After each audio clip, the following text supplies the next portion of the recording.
Tensions are escalating between the United States and Iran. Tomorrow marks 1 year since the United States announced that it would exit from the Iran nuclear deal, and now Iran is threatening to scale back its nuclear pledges. How did we get to this point? Well, let's go back to July of 2015. That's when the deal was signed under President Barack Obama. After years of negotiations, it put limits on Iran's nuclear activities. In return, the United States, along with other nuclear powers, eased financial and oil sanctions on Iran. But the deal didn't last too long. On May 8th of 2018, President Trump, who was an avid opponent of the deal, scrapped it just 16 months after taking office. Trump had frequently called it the worst deal ever negotiated. The tense relationship between the two countries has gotten worse, particularly in the last month. Fast forward to April 8th, 2019. That's when the president designated a powerful arm of the Iranian military as a foreign terrorist group. This was the first time the United States had ever named part of another country's government as that type of threat. Iran immediately retaliated against the United States, calling it the same thing. Then on April 21st, the Trump administration announced that it will not renew waivers that allow countries to buy Iranian oil without facing U.S. sanctions themselves. That's a move that completely rattled global energy markets.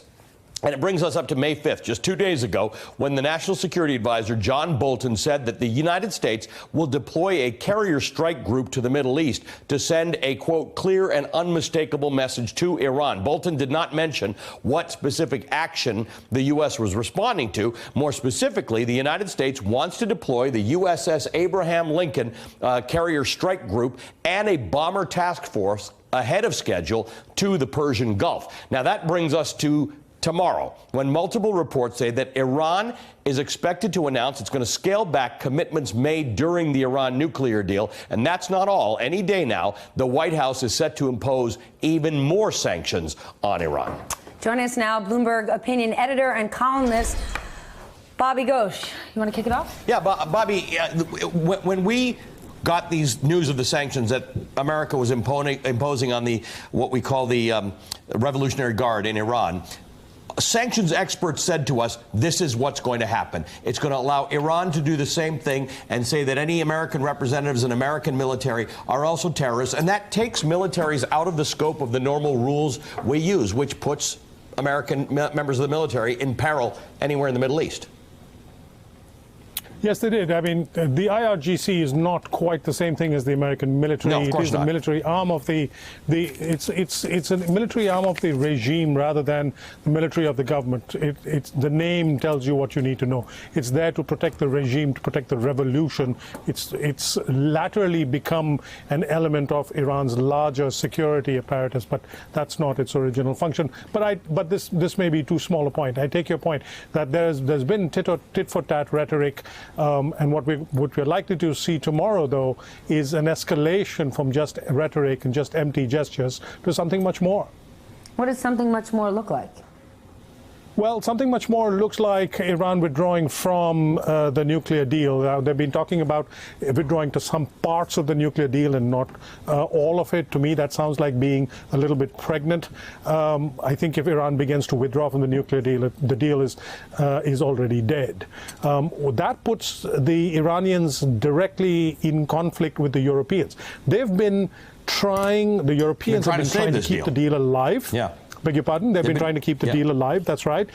They've been essentially, if you want to put it that way, on Iran's side over this disagreement with the United States. But if Iran now says that it's no longer part of the deal, then the Europeans perforce have to impose their own sanctions on the Iranians. And if Iran walks away from the deal, it effectively puts the Europeans and the Americans once again in the same camp. It would still leave the Trump administration with a lot of diplomatic work to do to get the Europeans completely on side, but at least notionally it puts both of them back on the same side of the table with Iran on the other side. So, Bobby, we've been talking for years about this. I think you were one of those people who never thought it was a fantastic deal, but the fact is it sort of lowered the temperature between Iran and the rest of the world. We're now seeing the temperature rise. What are the consequences of that? Well, the consequences are very unpredictable in a part of the world that is already pretty unpredictable as things go. I mean, right now, if you can think about it, there's a war in Iran. There's a conflict between the Israelis and the Palestinians. There's a blockade between the Saudis and the UAE on one side and Qatar on the other. So this is already a region where a vast proportion of the world's oil comes from.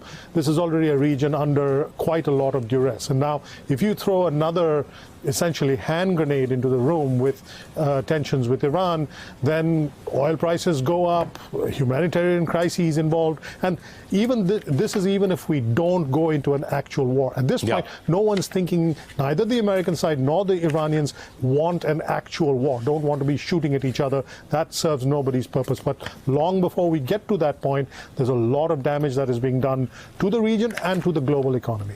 Hey, MSNBC fans, thanks for checking out our YouTube channel. Subscribe by clicking on that button down there and click on any of the videos here to watch the latest interviews and highlights. You can get more MSNBC for free every day with our newsletters. Just visit msnbc.com/newsletters to sign up now.